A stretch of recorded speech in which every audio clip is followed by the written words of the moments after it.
On est bien d'accord, c'est Kylian Mbappé qui est le facteur X dans ce match entre la France et l'Angleterre. Les Anglais ne parlent quasiment que de ça et essaient de trouver des systèmes pour l'arrêter. Alors les Polonais ont essayé avec notamment un scooter, si j'ai bonne mémoire, c'est Milik qui avait dit ça, mais ça n'a pas fonctionné. Que peuvent faire les Anglais pour arrêter Mbappé? Y a-t-il selon vous, Jimmy Algerino, un plan anti-Mbappé? Enfin, un plan, c'est toujours délicat, surtout à ce niveau-là, de jouer en fonction d'un seul joueur. Même si c'est Kylian Mbappé. Après, c'est vrai que Walker a déjà joué contre lui avec Manchester City. Il a déjà eu beaucoup de réussite face à lui, puisque c'est vrai que Mbappé n'a pas eu une réussite à chaque fois. Après, c'est vrai qu'il court aussi vite que lui, mais bon, après balle au pied et sur les changements de direction, après ça c'est autre chose. Mais après, c'est vrai que sur ce match-là, ça peut être aussi intéressant parce que Mbappé joue quand même quasiment que sur ce côté gauche et prend le ballon souvent sur bord de ligne ou quand c'est dédoublé avec Théo Hernandez. Et après, éventuellement, il rentre, mais bon, il est quand même positionné en permanence sur cette ligne et sur ce côté.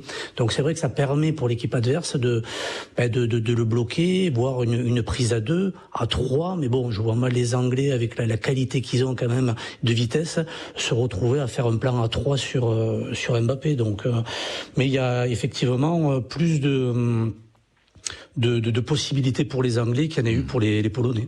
Paul Choucriel, un plan anti-Mbappé est-il indispensable? Déjà, on se pose la question parce que souvent sur les grandes stars, dans les grands matchs précédents, souvent c'est une erreur qui est commise par les adversaires parce que cela crée et cela libère des espaces. Est-ce que ça se reproduit selon vous pour ce match contre l'Angleterre? Je suis assez d'accord avec Jimmy. Pour le sélectionneur anglais, focaliser l'attention de ses joueurs sur un seul joueur de l'équipe adverse, pour moi, ce serait une erreur. Et puis, quand vous parlez de plan, on parle de quoi? Très concrètement, on parle de demander des prises à 2, des prises à 3, demander à Stones de venir aider Walker quand Mbappé va réussir à se retourner, potentiellement un milieu de terrain, Jordan Henderson, de venir faire une prise à 3, d'empêcher le retour avec le troisième centraux qui viendrait pour bloquer la frappe enroulée de Mbappé. En fait, ça a l'air très élaboré quand on parle de plan, mais le plan, c'est surtout de faire en sorte qu'il touche le moins de ballons possible, Kylian Mbappé, pour les Anglais.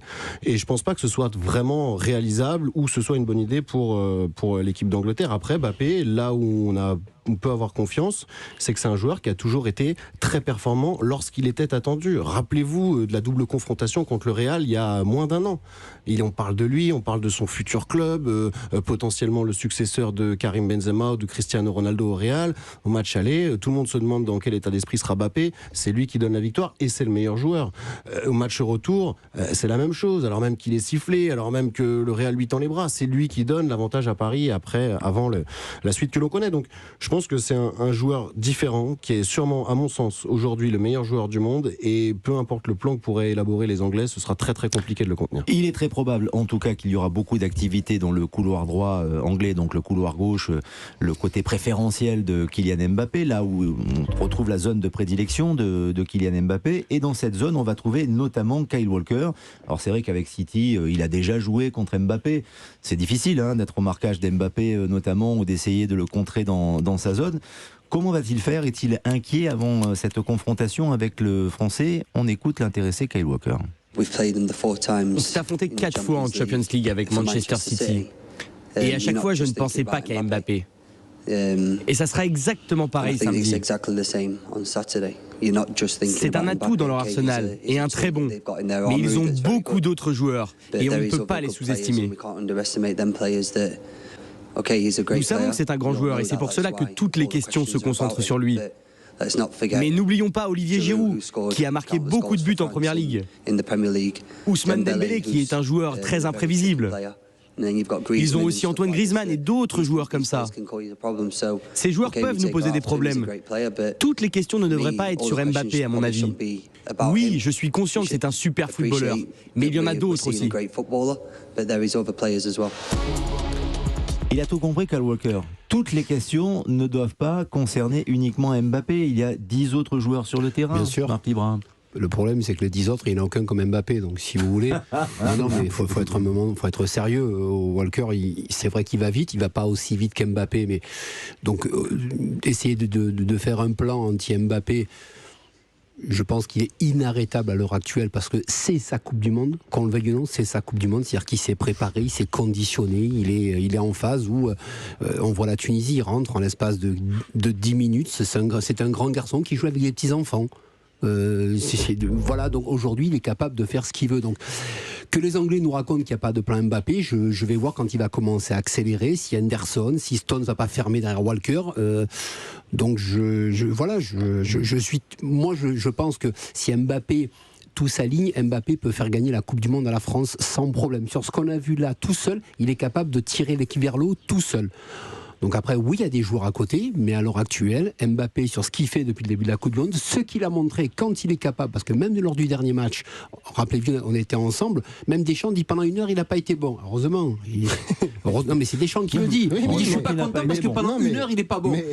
Ce qu'il a fait sur le match, tu te rends compte, mais tu as raison parce qu'il ne rejoint pas forcément les consignes du coach, mais par contre, la petite quart d'heure, 20 minutes qu'il va faire, il te fait la différence. Donc aujourd'hui, très très grand joueur. C'est bien pour ça qu'aujourd'hui, de ne pas faire un plan, des plans, il n'y en aura pas, parce que s'il veut accélérer, s'il veut faire la différence, et si ça s'aligne, il peut marquer encore 3 buts face aux Anglais, on va dire, mais quel joueur exceptionnel, et il le mérite. Et Deschamps a réussi, Paul Choucriel, à le piquer à un moment donné, avant qu'il ne marque ses 2 buts, d'ailleurs, puisque on le voyait un peu claudiquant, on se demandait même s'il n'était pas blessé. Il y a peut-être une petite alerte. Parce qu'il faisait pas les efforts. Il faisait pas les efforts. Et puis il avait raté des occasions. Mais c'est un joueur qui marche à ça. Kylian Mbappé. Je vais vous raconter une anecdote. La première fois que j'ai vu jouer Mbappé en vrai, c'était un match amical de Monaco à l'époque. Donc sûrement au début de la saison 2017-2018 ou 2018-2019. Match amical sur un terrain champêtre où Canal+ diffusait, où j'étais au bord du terrain. Et dans ces matchs-là, vous savez que c'est pas aussi professionnel que pour les matchs de championnat ou de Ligue des Champions. En préparation. Je me retrouve assis à côté du banc de Monaco, qui est un banc. Pour le coup, un banc comme vous voyez à l'école qu'on déplace. Et là, il y a un banc, il y a Camille Glick qui est assis, et moi je suis à côté de lui dans l'herbe, assis. Et à un moment donné, Kylian Mbappé, qu'on commençait seulement à voir à cette époque-là, qui était un très très jeune joueur, il prend le ballon devant moi. Et il a accéléré, mais à l'arrêt. Mais j'avais jamais vu ça. Pourtant, on est bien placé ici pour parler de matchs qu'on a vus. On en a vu quand même beaucoup. Certains en ont joué des grands.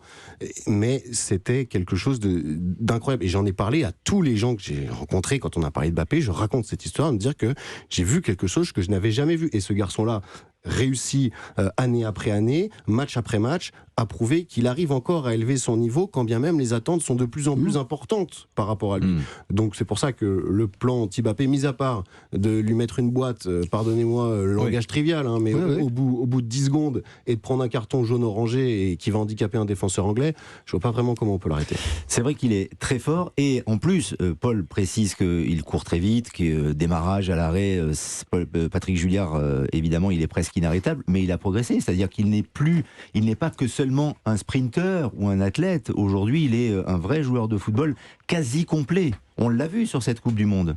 Oui, l'état d'esprit est bon, il est collectif, il joue pas pour sa gueule, entre guillemets, ce qui était parfois une dérive qu'on pouvait lui reprocher. Là, c'est pas le cas. Patrick. Avec son club, mais l'équipe de France, il a toujours été dans le. Mais il a toujours défendu ses intérêts et parfois au détriment d'un état d'esprit plus collectif. Là, il a un très bon état d'esprit. Je pense que Deschamps y est pour quelque chose aussi, et je pense également qu'il y a une forme d'alliance, peut-être de circonstance entre lui, Griezmann et Giroud. Deschamps, en plus, a été très malin parce que en début de Coupe du Monde, au moment où il annonce sa liste, c'est un fauteuil pour 3, Griezmann, Benzema, Mbappé.